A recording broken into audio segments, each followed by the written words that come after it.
Computers are all around us, in our pockets, in our cars, in our planes, on our desktops, and even our refrigerators for some reason. Computers are a very big deal, but what is even the purpose of them? You would argue that for thousands of years, humans have been able to do many things, like travel, to create amazing things, but we used to be able to travel, communicate, and even create wonderful pieces of art without computers for thousands of years. It's just that we have been doing things really slowly until computers came along. The main innovation of computers is that they can solve many problems much more quickly and are less error prone than a person or a group of people can be.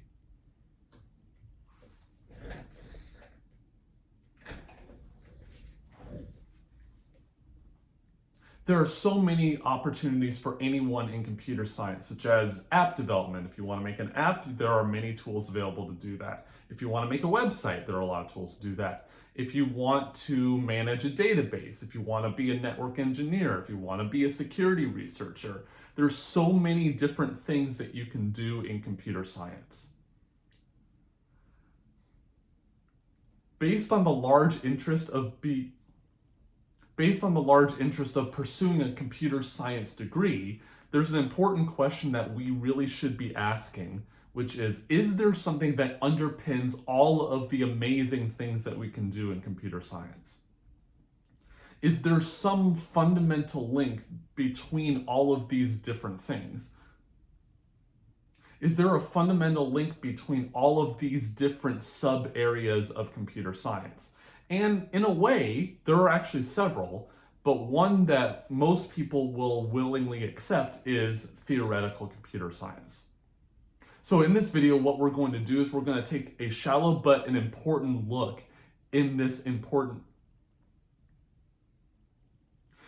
video, we're going to take a shallow but important dive into this area of computer science called theory of computer science, and why it has a profound effect on everything that we do.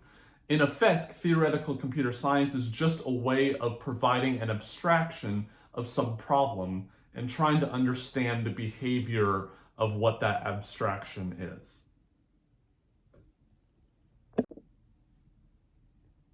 What even is theory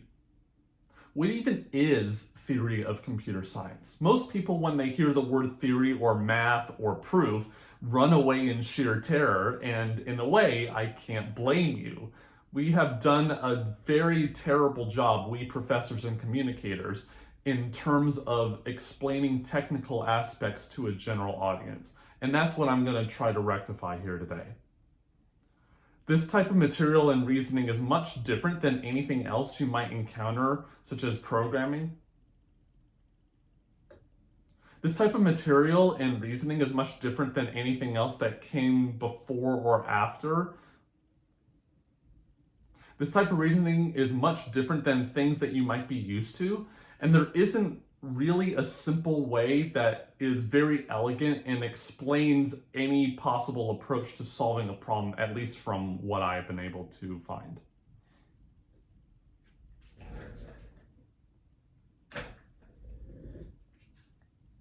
Computer science, by its very name, is the study of computers. That's what computer science means. And how they behave and how to use them to solve particular problems. I would slightly change this to say that it's a study of computation, but this is essentially the same definition. If we put theory on the front to get theoretical computer science, this implies that the study of computation from a theoretical standpoint, but what even is that, right? What does theory actually mean here? There are several right definitions of what theory means, but I would prefer to rename this as a formal treatment of computers. How do we explain things in a formal and precise way? For example, suppose that I wanted to write a program to sort a bunch of names alphabetically. And let's suppose that we have the names here. Ryan, Alice, Ethan, Bonnie, and Mark, as shown here. And I'm going to say that this list of names I'm going to call names. effectively enough. And this list of names I'm going to call names, effectively enough.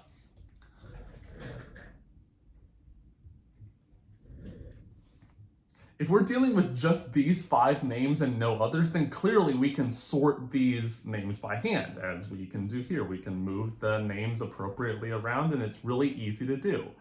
However, what we want to do is we want to work with something much more general that works for any list of names in any order. And this is known as the sorting problem.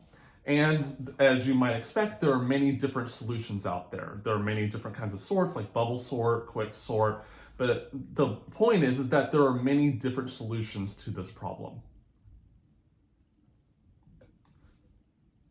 And what do we even want to get from such a sorting algorithm?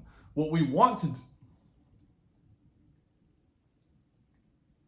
we even want from these algorithms? What we want is you give a list of names and it will sort them appropriately, whether we want them in ascending order, descending order, sorting according to something else, maybe by the length of the name instead of just alphabetically. Whatever it is, we want to be able to sort them no matter what the list is. We want to provide some kind of guarantee in terms of what the algorithm can actually do. If it fails to sort some list, then we might as well reject that sorting algorithm. And another important property of these algorithms is that we want them to be efficient in some sense. So that another important property that is not always achievable but is nice to have is that the algorithm is efficient, that it runs quickly or doesn't use a lot of memory, or whatever cost that we care about, we want it to be, whatever cost measure that we care about, we don't want the algorithm to take too much cost.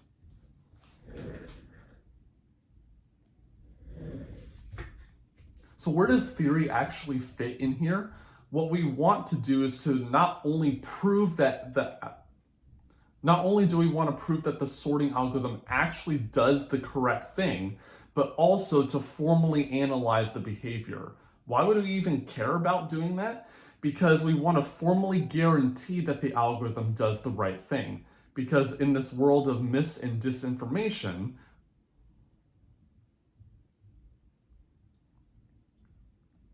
and an additional thing that we might want to do is, can we actually prove certain things about any sorting algorithm, not just a particular one, but about any sorting algorithm technique? Does every sorting algorithm have to take a certain amount of time no matter what method that you pick? And it turns out that the answer is yes in a certain sense. How about additional storage? Maybe additionally to the list of names that we have, there's some additional work that we need to store in order to carry out the algorithm effectively. How about the number of moves of the data? How about the number of moves of the data? Maybe we want to count the number of times that we move one of the things in the list to somewhere else. Maybe we move the first person's name to be the last thing, or we swap 2 names in the list. We want to maybe count those because maybe memory reads and writes are really, really slow. And so on, of course. There are many different cost measures, and of course we can have multiple cost measures so that it's not just uniformly one cost measure. And of course we can have many cost measures, of course.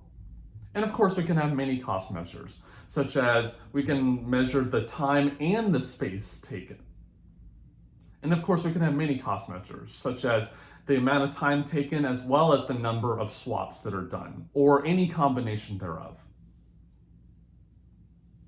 As an example, one thing that we can actually prove about every sorting algorithm that uses comparisons, so I want to compare one name against another one in the list, is that each one of these sorting algorithms that are correct must take at least a certain amount of runtime, and that runtime happens to be n times log n, where n is the number of things in the list. It's not important what that is, but the important thing is that we can prove various things about any sorting algorithm. So no matter what you can try, you will always take at least that amount of time.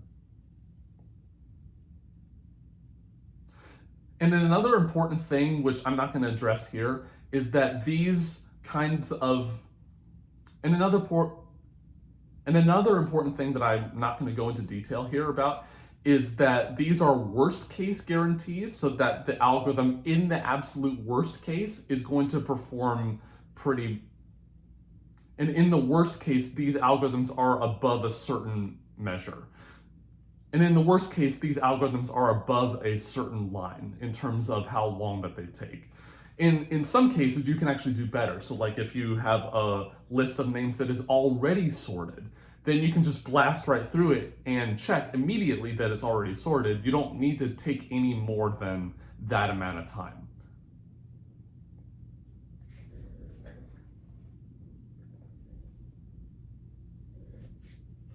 The beauty of this subject comes from the fact that there is an elegant language describing things formally and precisely. It's an attempt to try to understand connections between various concepts and trying to understand the properties of many different complex ideas and systems.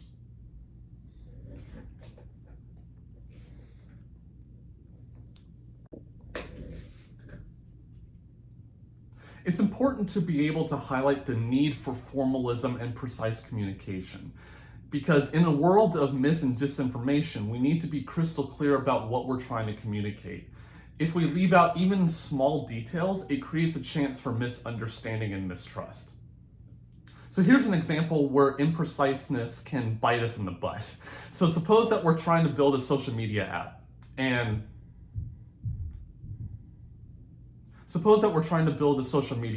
and obviously many people want to do that. And I hired contractors to write code for writing the user interface of how various things are laid out on the app. So like where buttons are, where things are. So things like where buttons are and how the user actually interacts with things, what kind of dialog boxes. So like how the user interacts with the app, what buttons that they can press, what kind of windows pop up, those kinds of things. We could specify various things like the app has to display the user's picture and a feed of what their friends have also posted. But if we leave the description of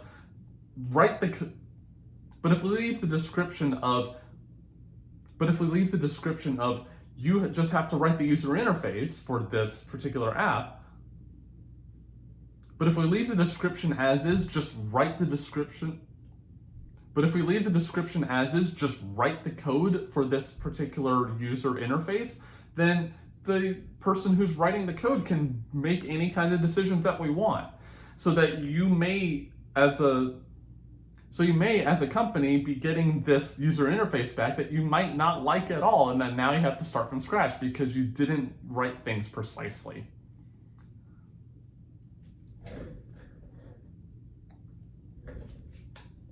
So we have a fair understanding of why precise writing is necessary, but why is formalism necessary? Why would we want to have some complex mathematical equation or something like that to describe something?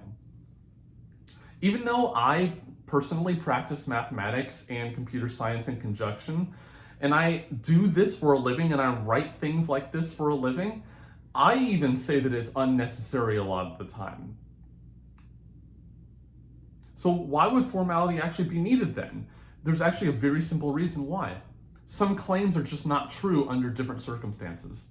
So if I want to prove something, it might only be true in one circumstance and not true in a different circumstance.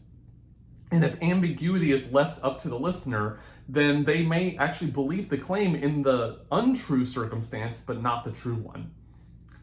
In fact, there are some claims that So there's going to be a claim later in this video that we're going to prove about computers that's false if we have a sufficiently simple computer, but is true for a very complex computer.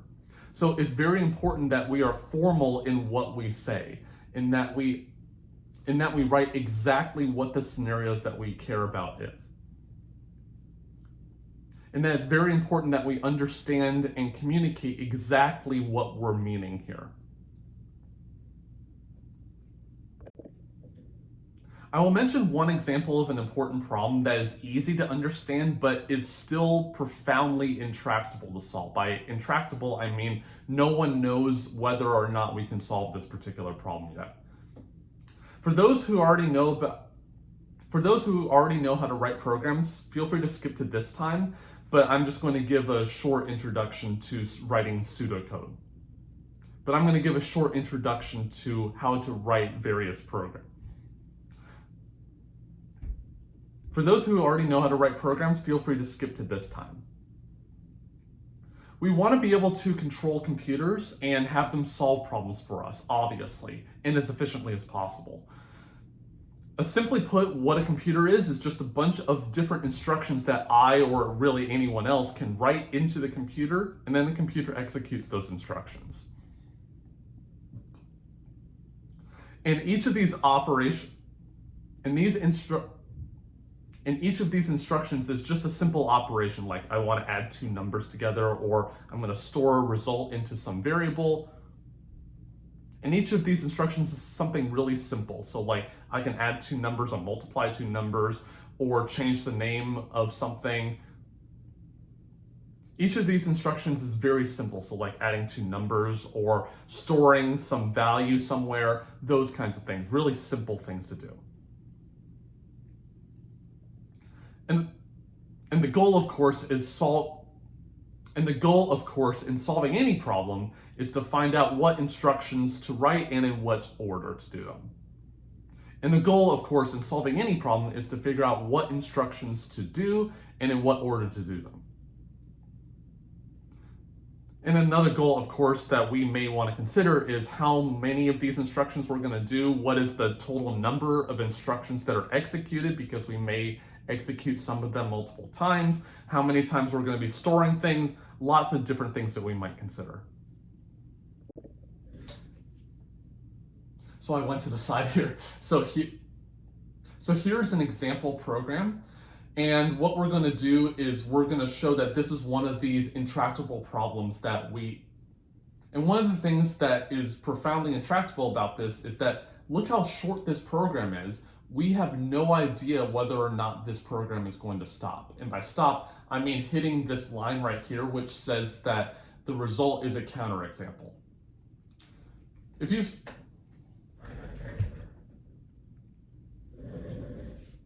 details of the program aren't supremely important. If you've seen this before, it's something called the collapse problem. It's given a number n upstairs, which starts from 1 and goes up by 1 repeatedly. We're going to execute some number of things, which is dividing by 2 if the number is even, dividing by 2 if the number is even, or if it's odd, multiplying by 3 and adding 1. And the program, and we say that the number is a counterexample if we repeat this process over and over and over, starting from the number and just keep going over and over. We're going to arrange, and the number n here, whatever it is a counterexample if we start from that number n and we proceed over and over and over those same instructions until we reach n again.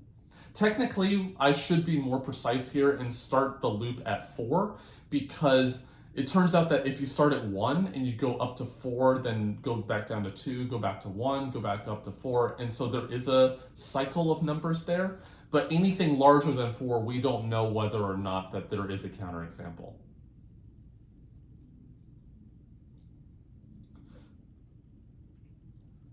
So we have things in here like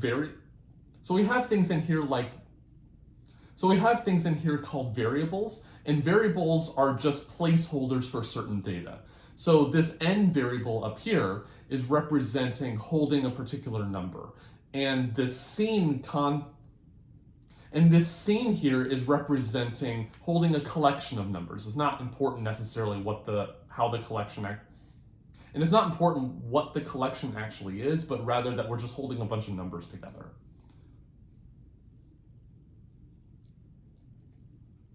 And this loop up here, as it's called, this for loop, just adds 1 to the number n repeatedly.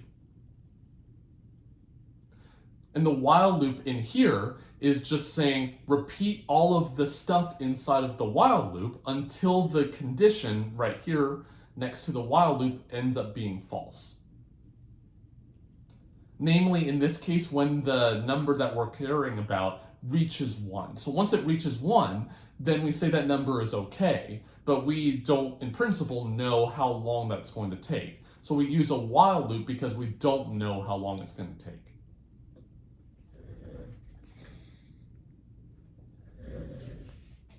So I should emphasize, all of this is pseudocode. So it's not actual code that I will put into a computer. You would need something like a programming language, which specifies a certain syntax of how things are written. This is just a way of writing code in order to make it really easy to read by a person, but a person who's actually a coder will translate this into actual computer code using a particular programming language. Why even bother with this other than the readability is to get away with a lot of the details and just only focus on the high level aspects of the problem. There are a lot of different things that are thrown away here, such as what is this collection and how are things actually stored.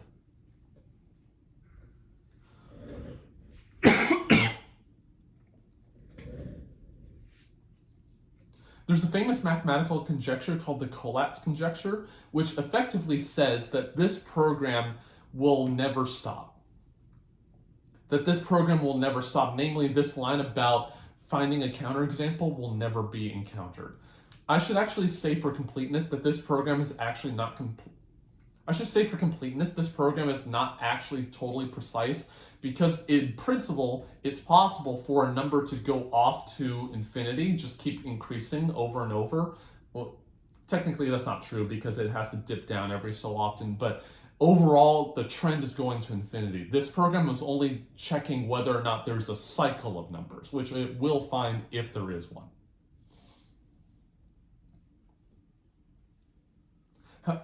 So if the conjecture is actually true, then this program will never ever stop because there's no counterexample. So if the conjecture is true, namely that there is no cycles, then this program will never stop because this line up here for the for loop is saying we will try every possible number from 1 going up. It really should start at 4, but it will never find a counterexample, assuming that the conjecture is true. But of course, at this moment, this particular conjecture, we do not know whether it's true or not.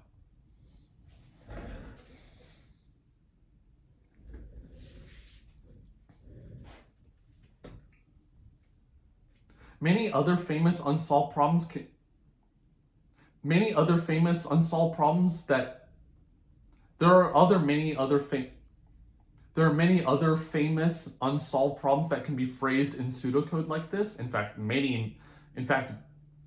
there are lots of efforts right now to formalize all of these conjectures as mathematical statements that can be checked by a computer.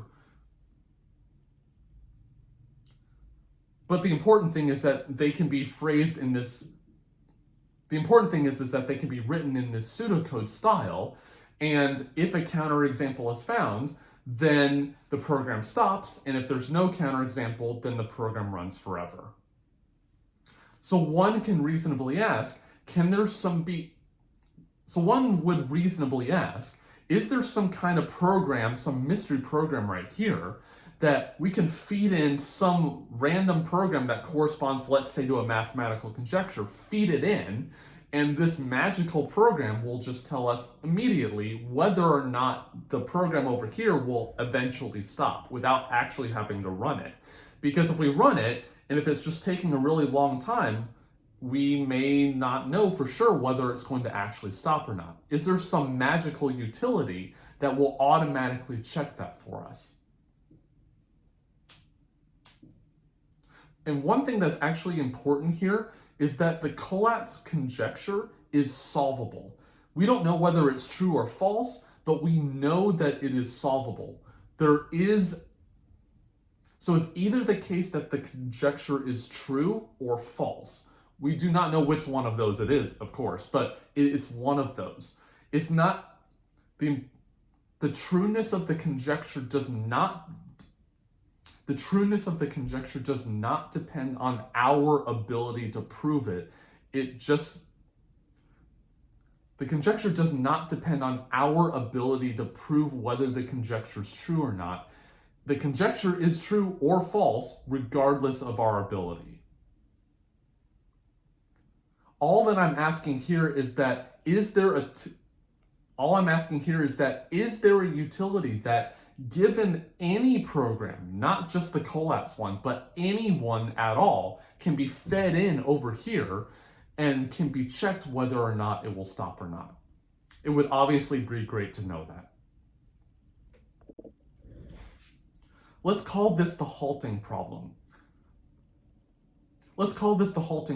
And the specification is that we want to check whether an arbitrary program is going to stop or not. Let's call the program P.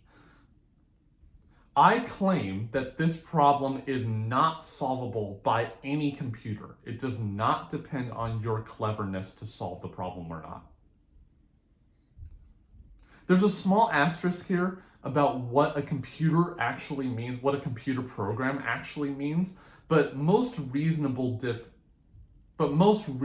definitions will be fine with a sufficiently complicated computer program. Let's say a program for a computer that we use every day. Those are sufficiently fine. This actually goes against what I said earlier about formality and precise writing. If you want to learn more about this particular problem and how to actually formally and precisely prove this, there are many playlists on my channel. There are many playlists on the channel for where you can actually look more information about it. So the technique that we'll use to show that this problem is unsolvable is, one thing that you should all be screaming at your screens now about is, I can claim that this thing is unsolvable, but I need to prove it to you. Anytime that someone says, this thing is true, and you're not 100% sure about it already, you should ask them, prove it to me. And that's what I'm going to do. So the proof of technique that we'll use is something called proof by contradiction. And it's very, very simple. What we're going to assume is the opposite of what we're trying to prove, and then eventually arrive at some kind of conclusion that is not, and then eventually arrive at some conclusion that we know to not possibly be true. So therefore, our assumption could not have possibly been correct.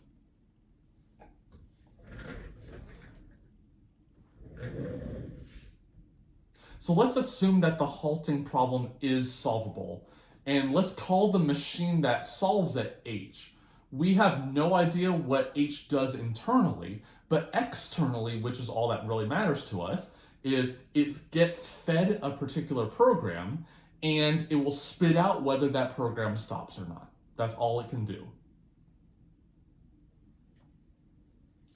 So let's assume that the halting problem is solvable, that this machine actually exists. We're not going to make any assumption about H other than this fact. So now what we're going to do is we're going to make a completely new machine called D.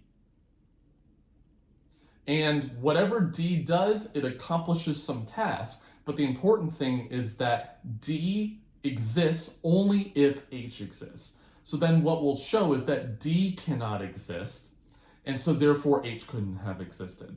Because if D could not exist, its construction was made from H. The pseudocode that is written for it, or the code if you want, was written using the code of H. So then if D does not exist, then it's impossible for H to have existed, because if H existed, then we could have made D. So how does D work? So here's the pseudocode for D. The input to it is a single program P. It's not necessarily the same thing that's fed into the description of what H does, but it's just some program here. and it runs the H solver and effectively does the exact opposite of what the H solver says to do. So for example, so if the H solver says, yes, this program stops, then the D machine will run forever. And if the H machine says, no, it immediately, and if the H solver says, no, this input program actually never stops, then the D machine will stop. So effectively, this D machine is doing the exact opposite operation that the P machine did before. And that's important because the D machine disagrees with whatever program is being fed into it, including itself. So then let's see. The D machine solves some problem. It doesn't really matter what it is, but it solves whatever problem it's designed to do. And so therefore, if the H machine actually does solve the problem, the D machine solves whatever problem it's supposed to do, which means that no matter what program is being fed into it, it says or does whatever it's supposed to do on all possible programs.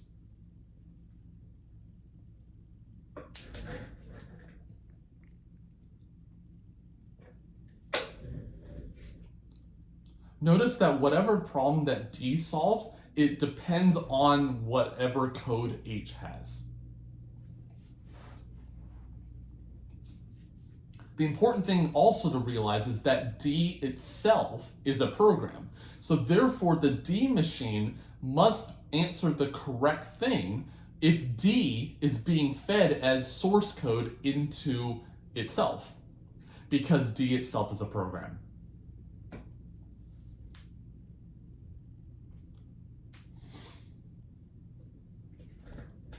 All that we're going to try to do is analyze, instead of all that we're going to do now is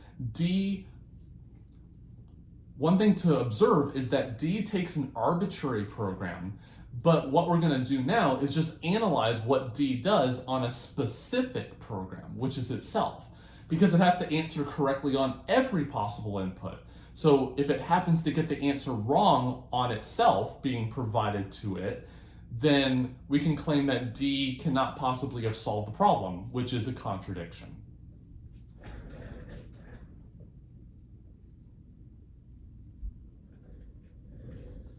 And this is actually fairly easy to see.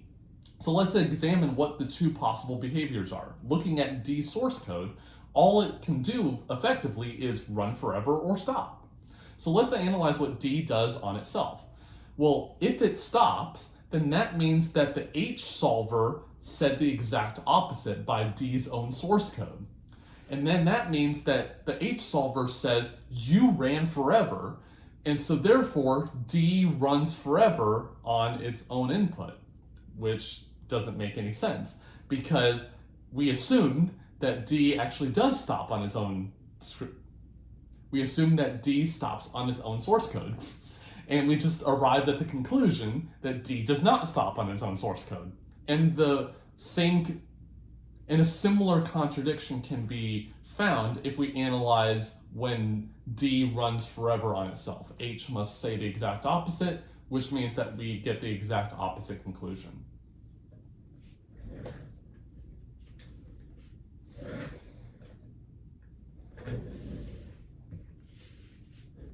I'll admit that this seems a little bit out of left field in that we had to invent a program that seems very tailored to proving that this problem is unsolvable, and that it's not really explaining why the problem is unsolvable, just saying, here's a proof of this, which is useful, I'll admit, but it doesn't really help us all that much.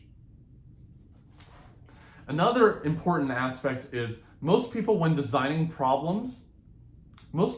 designing programs don't really care about the halting problem because it's more of a purity than a practicality. Most people don't go writing programs that run forever on purpose, although it does happen. And it's often easy enough if a program is small enough, sufficiently small, to determine whether or not the program will halt. But as we saw with the Collatz example, that's fairly small, so it doesn't always work, of course. But it's very often the case that we can just stare at a program and see whether or not it will actually stop.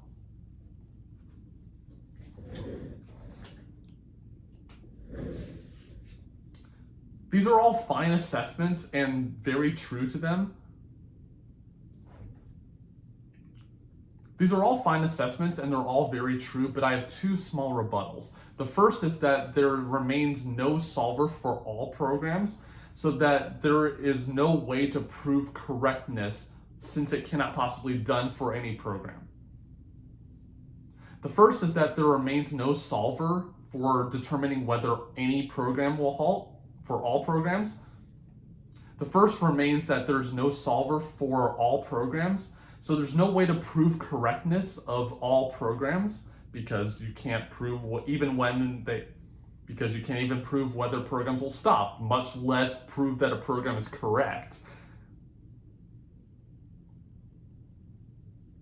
It's important to be able to provide correctness guarantees for programs whenever possible so that people and organizations can rely upon them. So like the sorting examples we were talking about earlier, if we can provide a correctness guarantee, then any user of that code will immediately be okay in using it because they know that it must provide the correct answer. The second rebuttal is that there are other ways to proving this specific problem to be unsolvable in a more direct way, instead of having to invent this other program that will help us in the contradiction example. But these require considerably harder techniques than the ones I'm going to present here, and for a good reason. If you're interested in that, if you're actually interested in what those techniques are, one of them is called the recursion theorem. So if you search recursion theorem, if you're interested in those kinds of things, if you're interested in that kind of thing, one way of proving it is something called the recursion theorem, but I'm not going to go into that at all.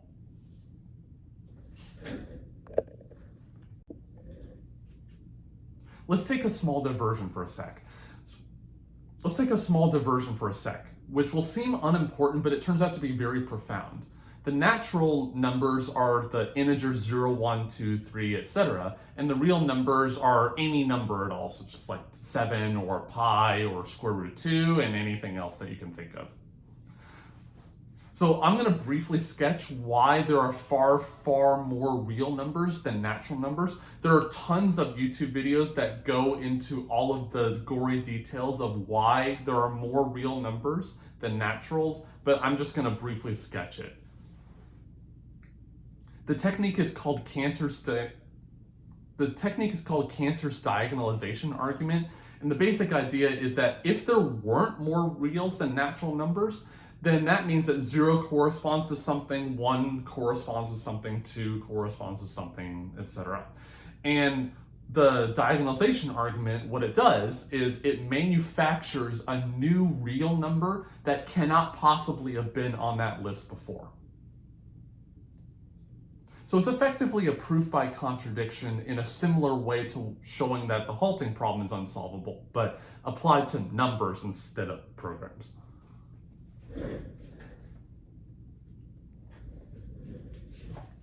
It's not so important for us to understand what diagonalization actually means or even how it works, but there's an important conclusion that we should draw from this that you may not see, but it's important to realize, is that programs correspond to the natural numbers and real numbers are the same thing as problems. Every problem corresponds to a real number and every program corresponds to a natural number. And what we just showed or outlined is that there are far more real numbers than natural numbers, which means there are far more problems that can be solved. There are far more problems that exist compared to the number of programs to solve them. Every program can only solve one thing. In fact, several programs can solve the exact same thing. But at the absolute worst, there can only be one thing that each program can solve. And each program can be encoded as a number, and so therefore they correspond to the natural numbers fairly easily. So therefore, the vast majority of problems cannot be solved by any computer at all. I often joke with my students that we could, in principle, write a news headline that says that computer science is useless because literally 0% of all possible problems can be solved by any computer, which seems pretty nuts. Clearly, computers can solve problems. Clearly, computers can solve various problems. You're watching this on some kind of computer, but this is somewhat of a mathematical quirk. But the fact remains that as computers get more powerful and can solve things a lot faster and more efficiently and everything else, there's a fundamental limit to what computers can actually do. And that's one of the takeaways that you should get from theory of computation. And that's one of the things that you should take away from theoretical computer science.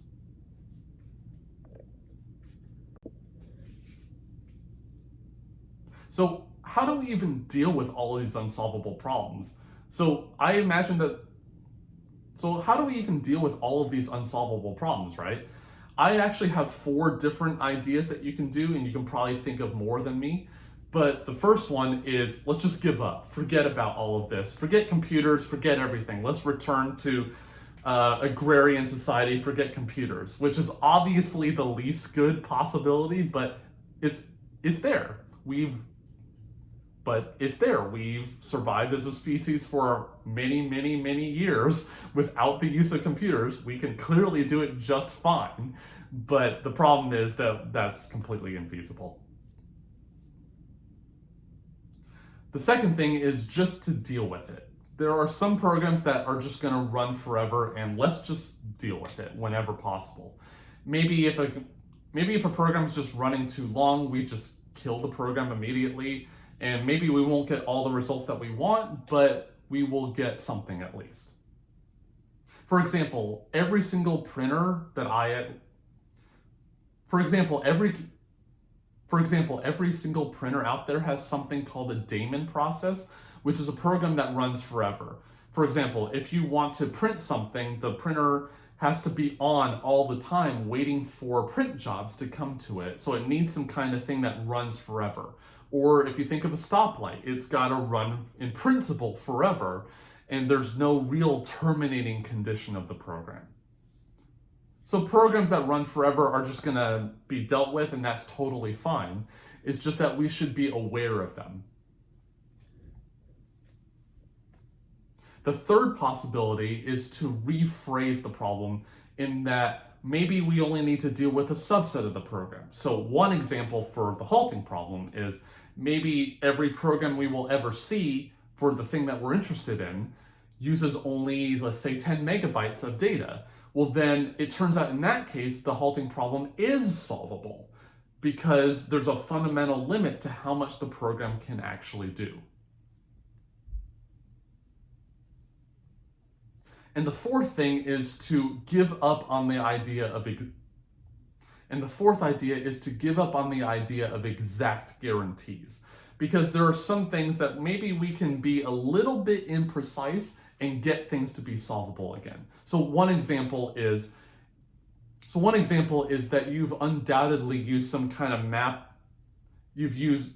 So one thing undoubtedly is that you use Apple Maps or Google Maps or some mapping service, and you want to get from point A to point B. Well, if you find a route that is 1% slower than the absolute for example, if you find one route from A to B that is 1% slower than the absolute fastest way of getting there, then you probably say, that's fine, just give it to me. You don't need the exact guarantee every single time. If you have a route that is 1 second slower, you're probably not going to worry about that too much. And the same thing is true of hardcore computer science problems, not just mapping or sorting or anything. As long as if we can deal with some impreciseness in terms of the results that are outputted by our programs, then we can get things to be solvable a lot of the time.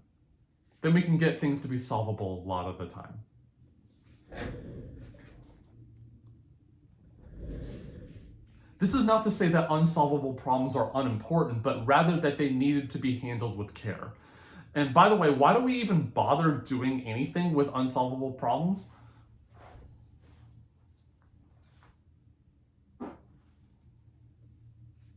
One reason, at least I think, is to be able to guarantee something about our proposed solution. If we said to our boss, our solution might work sometimes, you might not have a job for much longer. If you're still around, I humbly thank you for making it this far. Computer science is absolutely wonderful because we can abstract a lot of problems. Computer science is wonderful because we can abstract a lot of problems into these really simple models and then prove things about them. The world of theoretical computer science is absolutely massive, and we are all inviting to anyone who wants to join the party. What do you need to join our world? You only need 3 things: a writing utensil, some paper, and an open mind. Thank you for watching.